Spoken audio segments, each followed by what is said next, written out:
કેમ છો વિદ્યાર્થી મિત્રો? આજે આ વિડીયોમાં આપણે સ્ટાન્ડર્ડ 9થના ઇંગ્લિશ સબ્જેક્ટમાં યુનિટ 7 એડોલેસન્ટ સ્પીકના રીડ પોર્શનની સમજૂતી મેળવવાના છીએ. Anchor said, good evening friends.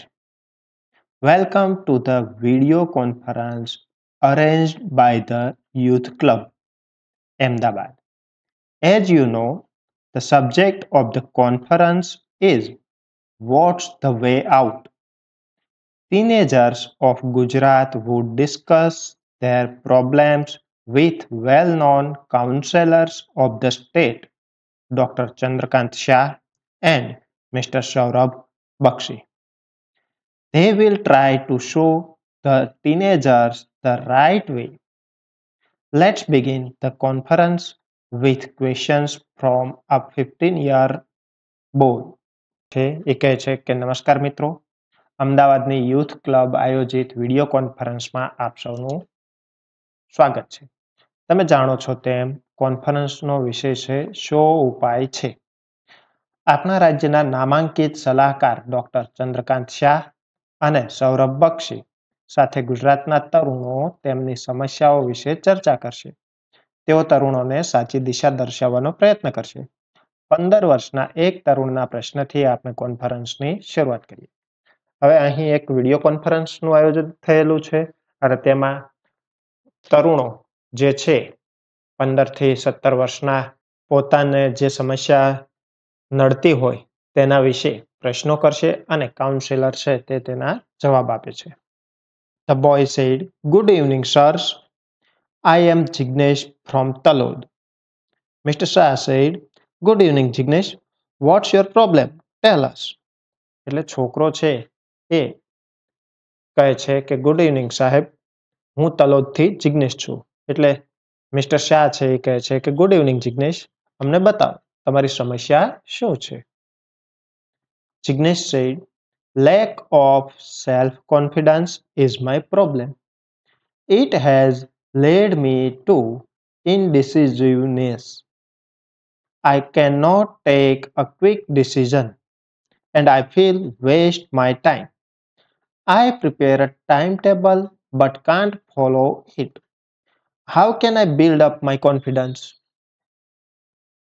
Jignesh કહે છે કે આત્મવિશ્વાસની ઉણપ છે એ મારી સમસ્યા છે અને તેના કારણે હું અનિર્ણાયક મનનો થઈ ગયો છું. હું તાત્કાલિક નિર્ણય કરી શકતો નથી અને હું મારો સમય બરબાદ કરું છું એવું મને લાગે છે. હું સમયપત્રક એટલે કે ટાઈમ ટેબલ તૈયાર કરું છું પણ તેનો અમલ કરી શકતો નથી. હું આત્મવિશ્વાસ કેવી રીતે કેળવી શકું? તો મિસ્ટર બક્ષી છે એ એને જવાબ આપે છે. મિસ્ટર બક્ષી છે, "In which class are you studying, Jignesh?" Jignesh replied, "I am in class 10." Mister બક્ષી પૂછે છે કે જિગ્નેશ તું કયા ધોરણમાં છે? તો જિગ્નેશ કહે છે કે હું ધોરણ 10માં છું. મિસ્ટર બક્ષી છે, "Tell me, how many days do you plan for, Jignesh?" Jignesh says, "I go for monthly planning." હવે મિસ્ટર બક્ષી કહે છે કે જિગ્નેશ મને એ કહે કે તું કેટલા દિવસ માટે આયોજન કરે છે? એટલે જિગ્નેશ જવાબ આપે છે કે હું માસિક આયોજન કરું છું, 1 મહિનાનું ટાઈમ ટેબલ તૈયાર કરું છું. Mister Bakshi says, "Jignesh, don't plan for a long period. Don't set such a difficult goal to achieve. Be practical." Jignesh says, "So, should I plan for a week, sir?" Mr. Bakshi says, "Not even for a week. Plan only for 1 day and try to follow it. Get habituated to do like this."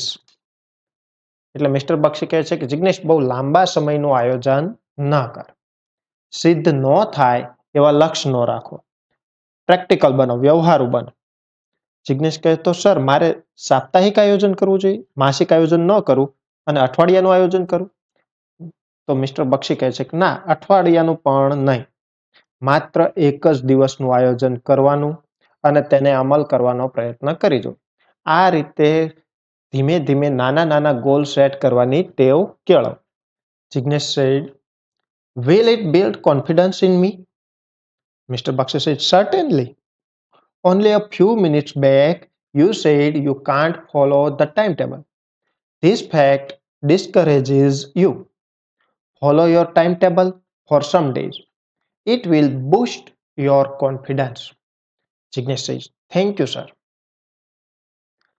Jignesh કહે છે કે આવી રીતે નાનું નાનું આયોજન કરું તો એનાથી મારો આત્મવિશ્વાસ વધશે. તો મિસ્ટર બક્ષી કહે છે કે ચોક્કસ. હજુ થોડી વાર પહેલા જ તે કહ્યું કે સમયપત્રક પ્રમાણે ચાલી શકતો નથી. આ હકીકતથી તું નિરુત્સાહી થઈ જાય છે. તો થોડા દિવસ તારા સમયપત્રક પ્રમાણે નાના નાના ટાઈમટેબલ પ્રમાણે તું કામ કર. તેનાથી તારો આત્મવિશ્વાસ વધી જશે. એટલે જિગ્નેશ છે એ મિસ્ટર બક્ષીનો આભાર માને છે. Anchor said, Jignesh will be a confident man. Let's listen to the young lady online. હવે એન્કર કહે છે કે જિગ્નેશ છે એ આત્મવિશ્વાસુ વ્યક્તિ બનશે. ચાલો એક યુવતી ઓનલાઈન છે તો તેને સાંભળીએ. હવે યુવતીને આપણે સાંભળીએ તે પહેલા અહીં એક MCQ આપેલ છે કે Jignesh suffers from a lack of ખાલી જગ્યા. ઓપ્શન્સ આપેલા છે physical strength, B knowledge, C self confidence, D social skill. તો અત્યાર સુધી આપણે જેટલો પોર્શન જોયો તો તેમાંથી જ આનો આન્સર છે. તો ફટાફટ નીચે કોમેન્ટમાં આન્સર આપી દો. તો હવે જે યુવતી છે એનો પ્રશ્ન જોઈએ. નમસ્તે sirs, I am Dilshad from Rapar. My face is full of pimples. How can I get rid of them? તો છોકરી જે છે એ કહે છે કે નમસ્તે સાહેબો, હું રાપરથી દિલશાદ છું. મારો ચહેરો ખીલથી ભરપૂર છે. હું તેનાથી છુટકારો કેવી રીતે મેળવું? Mister Shah said, what have you done so far? Dilshad said, I have applied various creams but nothing has worked. એટલે મિસ્ટર શાહ પૂછે છે કે ખીલને દૂર કરવા માટે તે શું શું કર્યું છે? તો દિલશાદ કહે છે કે મેં જુદા જુદા ક્રીમ લગાવ્યા છે પણ કશું કામ કર્યું નથી. Mister Shah said, Dilshad, don't worry too much. Pimples are common at this age. They are sure to go. Dilshad said, but how?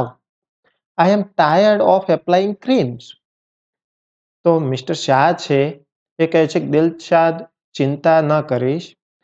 આ ઉંમરે ખીલ એક સામાન્ય વસ્તુ છે, એ જતા રહેશે.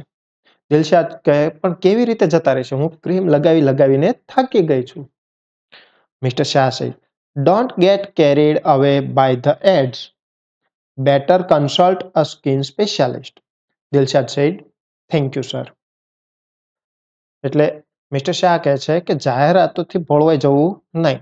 કોઈ સારા ચામડીના ડોક્ટરની સલાહ લેવી વધારે સારું છે. તો દિલશાદ છે એનો આભાર માને છે. Dilshad's problem is related to ખાલી જગ્યા. દિલશાદનો પ્રોબ્લેમ શેને રિલેટેડ હતો? A eyesight, B dental issue, C skin pimples, D hair loss. ફટાફટ કોમેન્ટમાં જવાબ આપી દો. Anchor said, Dr. Shah, here is Antim with a question. Antim said, good evening sirs. I am Antim from Kavitha. એટલે anchor કહે છે કે doctor Shah, અહીંયા અંતિમ તેના પ્રશ્ન સાથે છે. અંતિમ છે નામ છે. અંતિમ કહે છે કે ગુડ ઇવનિંગ સર, હું કાવિતાથી અંતિમ છું. Mister Bakshi and doctor Shah said, good evening. What's your question? અંતિમ said, sir, can a blood donor acquire HIV? એટલે મિસ્ટર શાહ અને ડોક્ટર શાહ બંને ગુડ ઇવનિંગ કહે છે અને પૂછે છે કે તારો પ્રશ્ન શું છે? તો અંતિમ છે એ પૂછે છે કે સાહેબ, રક્તદાતાને HIV થઈ શકે છે? એટલે કે લોહી દેવાવાળાને HIV લાગુ થઈ શકે છે કે કેમ? Mister Bakshi said, that's a good question. By the way, a student like you cannot donate blood. Antim said, I know that sir. I just want to know. એટલે મિસ્ટર બક્ષી કહે છે કે તારો પ્રશ્ન બહુ સારો છે પણ તારા જેવડા વિદ્યાર્થીઓ રક્તદાન કરી શકે નહીં. રક્તદાન કરવા માટે 18 વર્ષની ઉંમર મિનિમમ હોવી જોઈએ. અંતિમ કહે છે કે હું જાણું છું કે હું રક્તદાન કરી શકું નહીં, પરંતુ હું મારા નોલેજ માટે, માત્ર જાણવા માટે આ પ્રશ્ન પૂછું છું. Mister Bakshi said, It is quite safe to donate blood to an HIV patient. The blood donor cannot get infected because the instruments are sterilized. અંતિમ સેજ thank you sir. Mister Bakshi કહે છે કે એચઆઈવીના દર્દીને રક્તદાન કરવું સેફ છે, સલામત છે. રક્તદાતાને એટલે કે લોહી આપનારને ચેપ લાગે નહીં, કારણ કે સાધનો છે તેને સ્ટરીલ કરવામાં આવે છે, એટલે કે જંતુરહિત કરવામાં આવે છે. અંતિમ છે એ આભાર માને છે. અંતિમ asks about the safety of, અંતિમ ખાલી જગ્યાની સેફટી માટે પૂછે છે. Donating blood, using open wifi, eating street food કે યુઝિંગ પબ્લિક ટ્રાન્સપોર્ટ. ફટાફટ કોમેન્ટમાં જવાબ આપી દો. એન્કર સે you should no AIDS for no AIDS. Before we conclude the conference, let's listen to Harish problem. Harish said, "Good evening, sir. I am Harish from Devgad Baria. I have a habit of chewing gutka. Because of this habit, my teeth are spoiled. I want to get rid of this habit. Please help me." હવે anchor છે કહે છે કે AIDS ન થાય તે માટે AIDS વિશે જાણવું જોઈએ. આપણે કોન્ફરન્સ પૂરી કરીએ તે પહેલા હરીશની એક સમસ્યા સાંભળીએ. હરીશ છે એ બંને સરને અભિવાદન કરે છે કે ગુડ ઇવનિંગ સર, હું દેવગઢ બારિયાથી હરીશ છું. મારે ગુટખા ખાવાની આદત છે. આ આદતના કારણે મારા દાંત ખરાબ થઈ ગયા છે. હું આ આદતથી છુટકારો મેળવવા માંગુ છું. કૃપા કરી મદદ કરો. Dr. Shah said, "In which class do you study, Harish?" Harish said, "Sir, I am class 9 student." Doctor Shah કહે, હરીશ કયા ધોરણમાં અભ્યાસ કરે છો? તો હરીશે કહ્યું, સાહેબ હું ધોરણ 9માં અભ્યાસ કરું છું. Doctor Shah said, "How old is your habit?" Harish said, "About 2 years." એટલે ડોક્ટર શાહ પૂછે છે કે તને આ ગુટખા ખાવાની આદત કેટલા સમયથી છે? તો હરીશે કહ્યું કે આશરે 2 વર્ષ. Doctor Shah said, "How often do you chew a gutka?"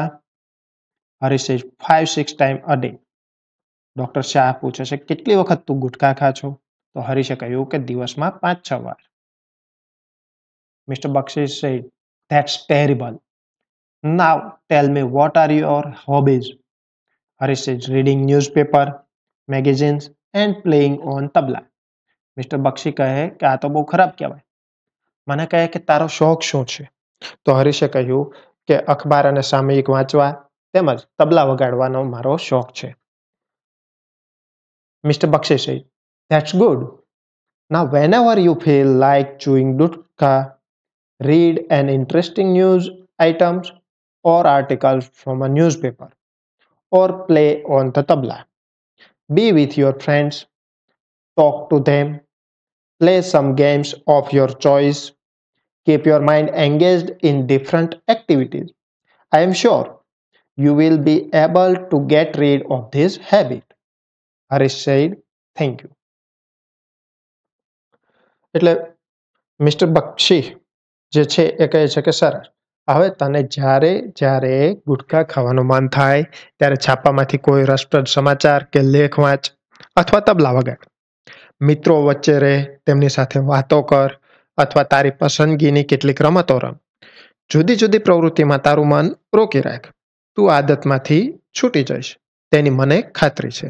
એટલે હરીશ છે એ તેનો આભાર માને છે. ચોથો પ્રશ્ન આપણે જોઈ લઈએ. Harish has a habit of chewing ખાલી જગ્યા ગમ, પાન, ટોબેકો લીવ્સ કે ગુટખા. કોમેન્ટમાં તમારો આન્સર આપી દો. Anchor said, "So friends, now it's time to say goodbye. On behalf of the youth club, I thank Mr. Bakshi and Dr. Shah for guiding the teenagers. I am also obliged to the boys and girls who trusted us and shared their problems. Again, goodbye and good night. Take care." તો anchor કહે છે કે તો મિત્રો, હવે આપણે છૂટા પડવાનો સમય આવી ગયો છે.